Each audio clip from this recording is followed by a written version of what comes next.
नमस्ते दोस्तों, आप देख रहे हैं रोहित टून, जहां हर दिन मिलेगी आपको एक नई मजेदार और सीख से भरी कहानी।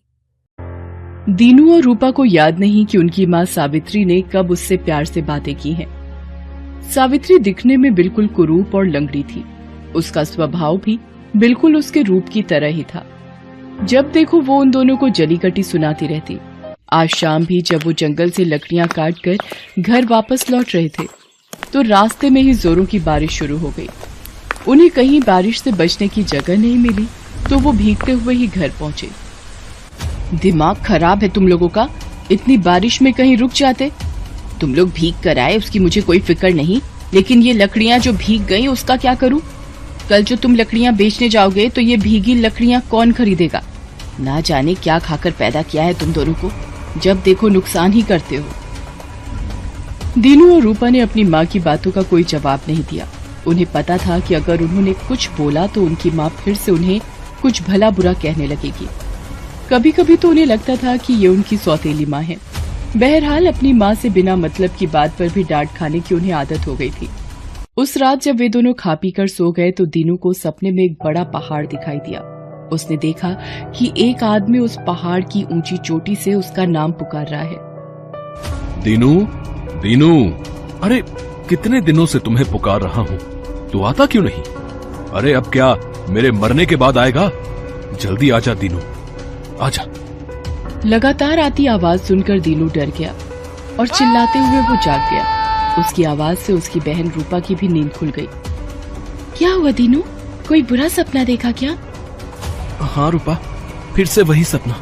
कोई मुझे जंगल के सामने वाले पहाड़ से मेरा नाम लेकर पुकार रहा है। वो मुझे जल्दी आने को कह रहा है और वो ये भी कहता है कि समय कम है, जल्दी आओ।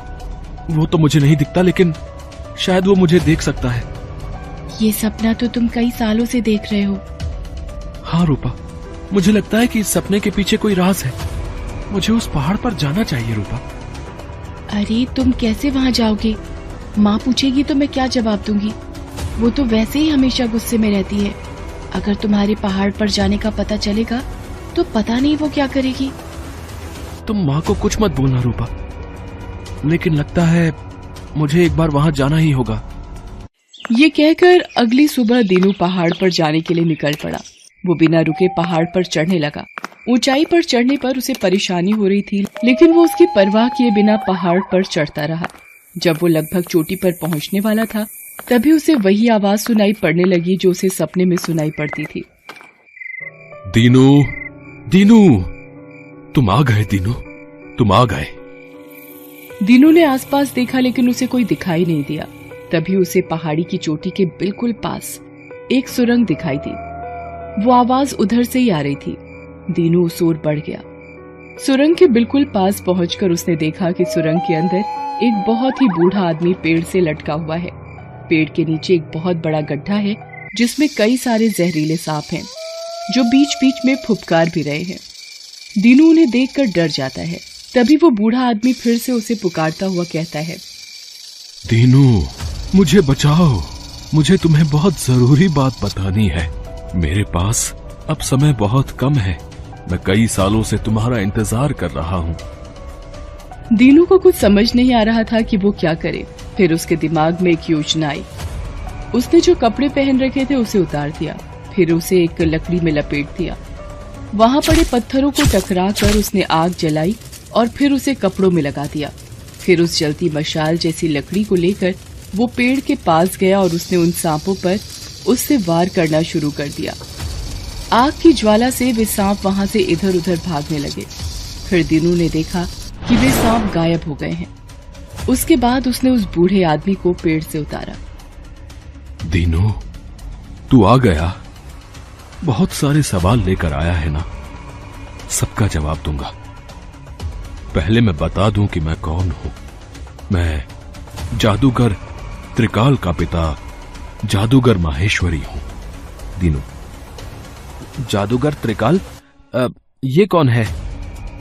यही वो शख्स है जिसने अपने जादू के जाल में फंसाकर तुम्हारी दुनिया बर्बाद कर दी है।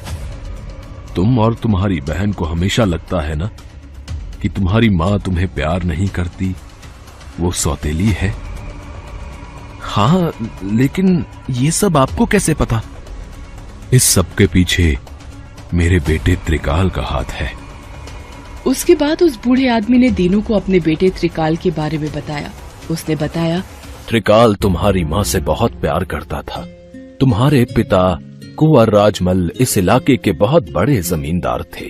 तुम्हारी माँ सावित्री भी पड़ोस के गांव के जमींदार की इकलौती बेटी थी। तुम्हारी माँ सावित्री बहुत ही सुंदर थी। मेरा बेटा त्रिकाल उसके रूप पर मोहित हो गया था। वो किसी भी तरह उसे हासिल करना चाहता था।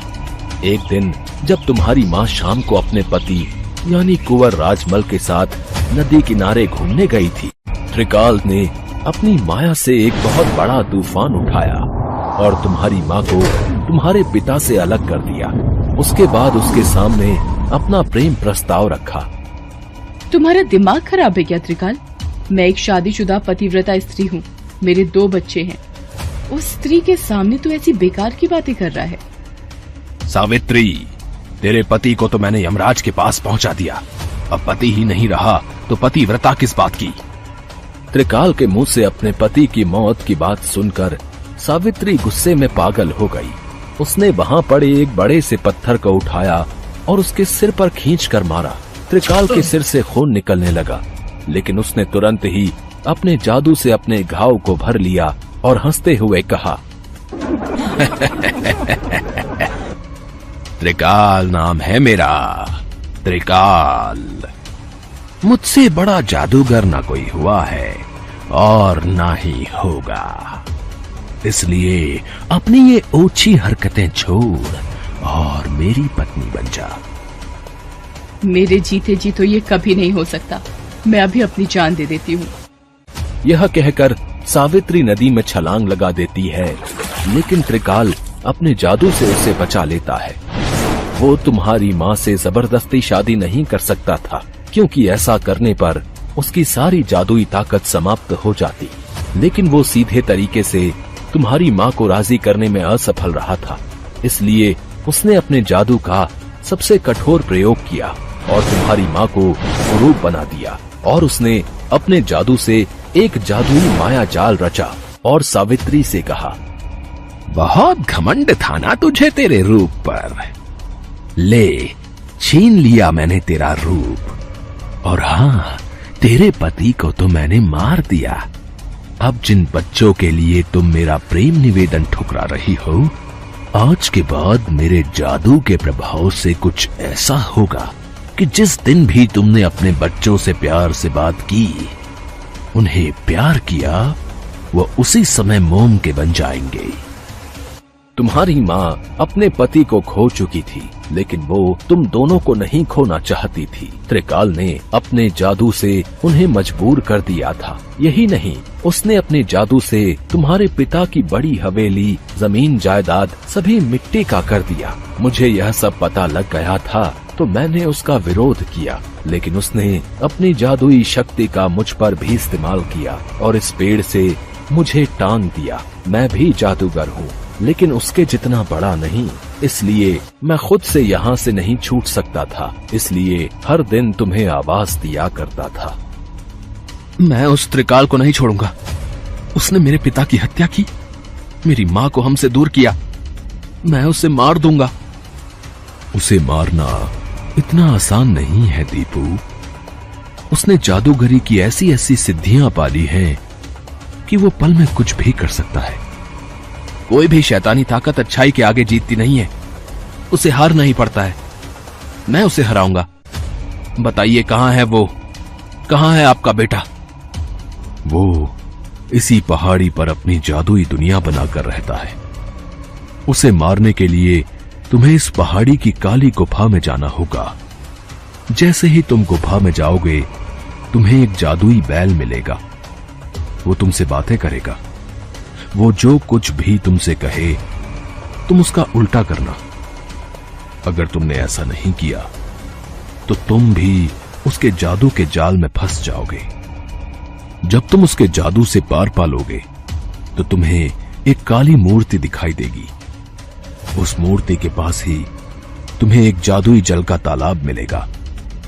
उसी के पास तुम्हें त्रिकाल को मारने का मंत्र मिलेगा। वो कैसे मरेगा इतना तो मैं भी नहीं जानता, लेकिन उस मूर्ति तक तुम्हें पहुंचकर और जादुई जल वाले तालाब के पास जाकर तुम्हें कुछ न कुछ ऐसा मिलेगा जिससे तुम्हारी मंजिल मिल जाएगी। ये कहकर वो बूढ़ा आदमी वहीं जमीन पर गिर पड़ा और उसने दम तोड़ दिया। दीपू उसके बताए रास्ते पर चलकर काली गुफा के पास पहुंचा। जैसे ही वो गुफा के पास पहुंचा, सच में उसे वहां एक जादुई बैल मिला। अरे दीपू, तुम आ गए, सही किया, बहुत देर कर दी आने में। चलो अब मेरी बाईं ओर आओ, मैं तुम्हें काली मूर्ति के पास ले जाऊंगा। लेकिन दीपू ने उसकी बात नहीं सुनी। वो उसके बाईं नहीं दाईं ओर चलने लगा। फिर उसे रास्ते में आग का दरिया दिखा और एक और नदी दिखाई दी जिसमें कई सारे मगरमच्छ थे। बैल ने उसे आग के दरिया में कूदने को कहा, लेकिन दीपू मगरमच्छ वाली नदी में कूद गया। ये देखकर बैल बहुत गुस्सा हुआ। तुम बिल्कुल पागल हो, मैं जो बोलता हूँ वो सुनते नहीं। लगता है तुम यहाँ मरने आए हो। अगर इस बार भी तुमने मेरी बात नहीं मानी तो तुम कभी भी काली गुफा के पास नहीं पहुँचोगे। दीपू पर बैल की बात का कोई प्रभाव नहीं पड़ा। थोड़ा आगे जाने पर उसे एक सांपों से भरा रास्ता दिखाई दिया जहाँ कई सारे जहरीले सांप फुफकार रहे थे और उसकी दूसरी तरफ 3-3 भूखे शेर उसे दिखाई दिए। जादुई बैल ने उसे शेर वाला रास्ता चुनने को कहा, लेकिन दीपू ने सांप वाले रास्ते को चुना। उस रास्ते को चुनने के बाद वो जादुई बैल वहीं भस्म हो गया। सारे सांप भी गायब हो गए। फिर ढेर सारा धुआं उठने लगा और वहीं उसे काली मूर्ति दिखाई दी जिसके बिल्कुल पास में जादुई जल का तालाब दिखा। उसके दूसरे किनारे पर जादूगर त्रिकाल आग के ऊपर बैठा हुआ था। उसकी आंखें बंद थी। लगता है यही वो बदमाश जादूगर त्रिकाल है। इसने आग की गर्मी पर भी देखो कैसे काबू पा रखा है। तभी तो उसकी लपटें भी उसका कुछ नहीं बिगाड़ पा रही हैं। लेकिन आज इसका खेल खत्म हो जाएगा। दीपू ये सोच ही रहा था कि त्रिकाल ने हंसते हुए अपनी आंखें खोली। दीपू, इतनी छोटी उम्र में तुमने बहुत लंबा रास्ता तय कर लिया, लेकिन अब आगे की राह आसान नहीं। जादूगर त्रिकाल को कोई हरा नहीं सकता। अब मैं तुझे भी अपने जादू से मोम का बना दूंगा। त्रिकाल कुछ मंत्र पढ़ता है, लेकिन दीपू उसके पास जाकर उसका गला पकड़ लेता है। तब त्रिकाल उसकी गिरफ्त से खुद को छुड़ाता है और उसे जादू से हवा में उड़ा देता है। फिर दीपू काली मूर्ति के पास गिर जाता है। मूर्ति से उसे चोट लग जाती है और उसके सिर से खून बहने लगता है। जैसे ही उसका खून मूर्ति पर लगता है, मूर्ति हंसने लगती है और उसके पास का जादुई तालाब का पानी सूखने लगता है। पानी जब पूरी तरह सूख जाता है तो उसमें एक बड़ी सी तलवार दिखाई देती है। अचानक काली मूर्ति से आवाज आती है, इसी तलवार से तुझे तेरी मंजिल मिलेगी। दीपू भागकर तलवार उठाता है और उसे वहीं से खींचकर त्रिकाल की ओर उछाल देता है। तलवार त्रिकाल के सीने के आर पार हो जाती है। वो वहीं दम तोड़ देता है। उसके बाद वो तलवार गायब हो जाती है और नदी में पानी फिर से आ जाता है और मूर्ति से आवाज आती है, दीपू, ये जादुई जल अपनी माँ पर छिड़क देना। जादूगर त्रिकाल का सारा जादू खत्म हो जाएगा। दीपू जादुई जल एक लोटे में लेकर घर पहुंचता है और अपनी माँ पर छिड़क देता है। सावित्री का रूप पहले की तरह हो जाता है। दीपू और उसकी बहन अपनी माँ के गले लग जाती हैं। दीपू अपनी माँ को बताता है कि जादूगर त्रिकाल को उसने मार दिया है और उसका जादू भी अब समाप्त हो गया है। सावित्री सालों से अपने बच्चों को त्रिकाल के जादू के कारण प्यार नहीं कर पाई थी। वो रोते रोते उन्हें फिर से गले लगा लेती है। उनकी खोई हुई जमींदारी भी वापस मिल जाती है और फिर वो खुशी खुशी रहने लगते हैं। हेलो दोस्तों, कैसे हैं आप सब? हमारी कहानियाँ देखने के लिए हमारे चैनल को सब्सक्राइब कीजिए और हाँ, बेल आइकॉन पर क्लिक करना मत भूलिएगा।